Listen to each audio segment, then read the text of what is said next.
going on, everyone? Welcome back to my channel. Now that Thor Love and Thunder's out and I've reviewed all the other movies in this franchise, it's time to rank all 4 Thor movies from worst to best. Before we begin, let me know in the comments what your ranking of the Thor movies are. As always, this is just my list and not a definitive ranking. Also, make sure to hit that thumbs up button if you like these videos, as it helps me out immensely by getting my content out there. And if you're new here, I hope you consider hitting that subscribe button so you can stay up to date with more movie-related content like Marvel reviews and rankings on a near daily basis. But let's not waste any more time and let's jump into the list. In last place, to no one's surprise, Thor: The Dark World, generally regarded by many as one of, if not the, weakest MCU film altogether. And while that assessment isn't too far off, I also don't think this is a bad movie overall. As is the case with all these other films, both Chris Hemsworth and Tom Hiddleston are as charming as ever, as are most of the cast, and even though this is a much more serious take on these characters, it still has enough of a sense of humor that it can be quite fun, primarily when we're on Earth. Plus, the action scenes, while nowhere near the MCU at its finest, are fun enough to make for some solid popcorn entertainment. That all being said,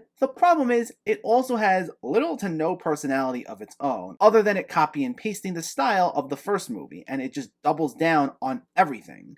Its sense of humor, while one that I enjoyed, is a bit goofier, and its serious moments feel considerably more dour than the first movie, leading to a lot of tonal inconsistencies. On top of that, this has to have one of the most forgettable storylines in any of the MCU films. It has a lot of exposition dumps that amount to mumbo-jumbo, and mostly just mask the fact that our villain Malekith is just this generic movie monster who wants revenge on Odin for reasons. Like, it's to the point that I can barely recount even one sliver of dialogue from Malekith. Now, there aren't any choices made here that are just so cringy or terrible that I can't watch the movie, and when it hits, it lands well enough that it makes this fun, but even with that, it's just that there's not a whole lot that particularly stands out about it. Number 3, Thor. The first solo film for the character isn't exactly the most ideal outing, but while like Thor: The Dark World, this is typically viewed as a lesser MCU movie, I actually don't think this one's all that bad. Now, its problems are definitely noticeable. It can also be very tonally inconsistent in the way it shifts from these very self-serious Shakespearean Asgard sequences to these very goofy comical sequences on Earth, and the dialogue, especially in the Asgard sequences, isn't always all that great.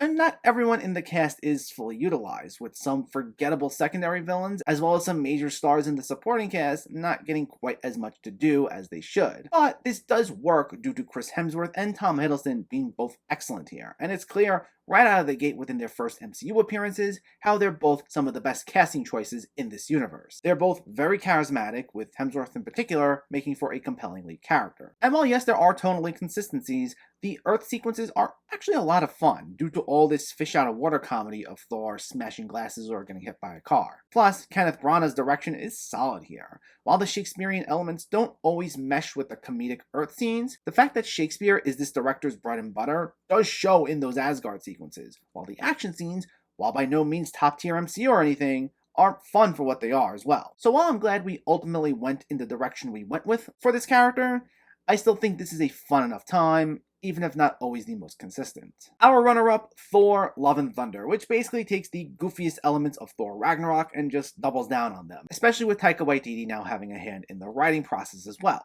And it's one of those things where I feel your enjoyment is going to depend on what you're expecting. If you want this deep exploration of Thor's mythology where it leads to these truly earth-shattering consequences, unfortunately, you're not going to get that here. But if you go in expecting a fun, lighthearted superhero comedy with just the right amount of emotional depth thrown in there, I think you'll have a much better time with this. I went in expecting the latter and had an absolute blast with this. Now, admittedly, it's so joke-heavy that some stuff is just not going to stick. In particular, some of the more physical humor fell flat for me, but I think it hit a lot more than it misses. There's especially a great recurring gag with some screaming goats that I really like. And despite being so joke-heavy, there is still some room for nuance and solid character development, with this easily being the best Natalie Portman's been as Jane Foster, as she has by far the most compelling storyline here. We also get one of the better MCU villains in Christian Bale as Gore the God Butcher, who admittedly I would have liked a little more of here. He sometimes is relegated too much to the background and doesn't feel so much like that menacing, looming threat that he should be.